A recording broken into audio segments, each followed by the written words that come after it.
వామాకుతో బజ్జీ ఎప్పుడైనా ట్రై చేశారా? సో నేనైతే ఫస్ట్ టైం తిన్నాను. అలాగే వామాకుని ఇంత దగ్గర నుండి ఫస్ట్ టైం చూసానన్నమాట. సో జనరల్‌గా మనము ఇంట్లో దగ్గు, సర్ది అయితే కొంచెం ఓమ తింటూ ఉంటాం కదా! దానికి సంబంధించిన చెట్టు.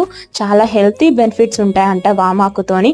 సో ఇదైతే మంచిగా ఆకుల్ని తెంపేసి శుభ్రంగా వాష్ చేసేసుకోవాలి. ఇలా వాష్ చేసుకున్న ఆకుల్ని శనగపిండి బ్యాటర్‌లో ముంచేసి ఇంకా బజ్జీలాగా వేసుకోవడమే.